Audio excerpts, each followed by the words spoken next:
नमस्कार, Ram Ram. Pant agro classes में आपका हार्दिक अभिनंदन है। अब आज अपन नए सेशन की शुरुआत करते हैं। मैं आज आपको बताऊंगा मृदा कणाकार के बारे में, जो एक ही बहुत जानदार और शानदार टॉपिक है, जहां से हर बार कृषि प्रवेशक जेट आई सेट में हमेशा क्वेश्चन आपसे पूछा गया है। हाँ, तो चलो अपन बात करते हैं। देखो भाई, एक टॉपिक है आपका मृदा का, जिसका नाम है मृदा कणाकार। मृदा कणाकार, जिसको अपन इंग्लिश में बोलते हैं सॉइल टेक्सचर। सॉइल टेक्सचर ये ऐसा टॉपिक है जहां से हर बार आपसे क्वेश्चन पूछा जाता है, चाहे कृषि परीक्षा का एग्जाम हो, चाहे जेट का एग्जाम हो, चाहे आईसीआर का एग्जाम हो, चाहे आपका डबल एओ का एग्जाम हो। हर एग्जाम में से क्वेश्चन आपसे पूछा जाता है। तो अपन बात करते हैं कि मृदा कणाकार होता क्या है ना। तो मृदा में उपस्थित सैंड, सिल्ट और क्ले का अनुपात क्या कहलाता है? मृदा कणाकार। फिर मृदा के अंदर देखो तीन कण होते हैं। एक तो होता है कौन? सैंड, एक होता है सिल्ट और एक होता है क्ले। ये तीन पार्टिकल्स होते हैं आपके सॉइल के अंदर। इंग्लिश में बोले तो relative proportion of sand, silt, clay, this is known as soil texture. कि आपकी सॉइल के अंदर सैंड कितना है, सिल्ट कितना है और क्ले कितना है, जिसको हम क्या बोलते हैं? मृदा कणाकार या फिर सॉइल टेक्सचर। तो देखो आइए बात करते हैं कि इनका आकार कितना कितना होगा। तो बहुत बार कंफ्यूज हो जाते हैं कि क्ले का कितना आकार होगा, सिल्ट का कितना होगा, सैंड का कितना होगा, है ना। तो देखो अपन बात करते हैं, आपको कंफ्यूज नहीं होगा। सबसे पहले जो छोटे पार्टिकल्स होते हैं सॉइल में, वो किसके होते हैं? आपके क्ले के। तो क्ले का साइज कितना होता है? तो देखो आप, इसका साइज होता है लेस देन 0.002 mm।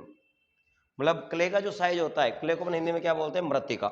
मृत्तिका का जो साइज होता है 0.002 mm से क्या होता है? कम होता है। अब एक का ही आपको साइज याद करना है, बाकी का अपना आप ही आपको आकार याद हो जाएगा। तो देखो अब अगर अपन सिल्ट का आकार याद करेंगे तो सिल्ट में अपन को क्या करना है? इसको ऐसे ऐसे लिख दो, साइन को छोड़ दो, यहाँ लिख देंगे अपन 0.002 से 0.02 mm।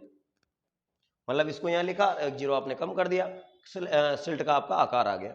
अब जैसे अपन बात करते हैं सैंड की, लेकिन सैंड को अपन ने दो भागों में बांट दिया। भाई सैंड यानी क्या होती है? बालू। अब बालू आपने देखे होगी दो टाइप की होती है, एक तो प्लास्टर करने वाली रेत आती है, एक चुनाई करने वाली रेत आती है। दो प्रकार की बालू है आप, है ना। एक तो मोटी रेत और एक बारीक रेत, तो दोनों का आकार अलग अलग होगा। तो देखो जो बारीक रेत है उसको तो अपन क्या बोल देंगे? Fine sand. Fine sand Hindi में अपन क्या बोल देंगे? इसको महीन बालू। महीन बालू। और ये होती है आपकी कोर्स सैंड। कोर्स सैंड, जिसको अपन बोलते हैं क्या? मोटी बालू।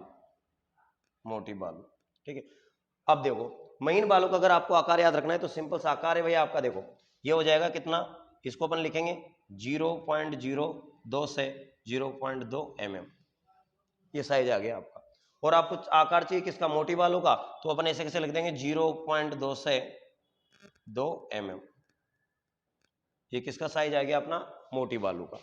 आगे बात समझ में? तो देखो अपन ने केवल क्ले का, मृतिका का ही अपने साइज याद किया, कितना होता है? 0.02 mm से कम। इसको यहाँ लिख दिया, एक जीरो कम कर दिया, किसका? सिल्ट का आकार आ गया। फिर इसको अपन ने यहाँ लिख दिया, एक जीरो कम कर दिया, 0.2 mm तक, इसका साइज आ गया महीन बालू। फिर इसको अपन ने यहाँ लिख दिया, पॉइंट हटा दिया, कितना आ गया? 2 mm। तो ये किसका आकार आ गया? आपका मोटी बालू का।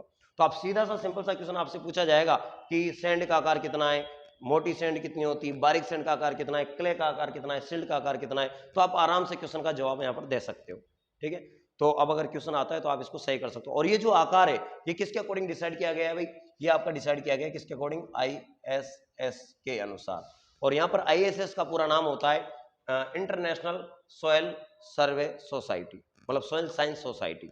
इंटरनेशनल सॉइल साइंस सोसाइटी जो कहाँ पर है? आपकी अंतरराष्ट्रीय मृदा सोसाइटी है, जो कहाँ पर है? आपके रोम में है, इटली में। रोम है एक शहर है, कहाँ का? इटली का, वहां पर स्थित है। समझ गए? तो याद रखना आप।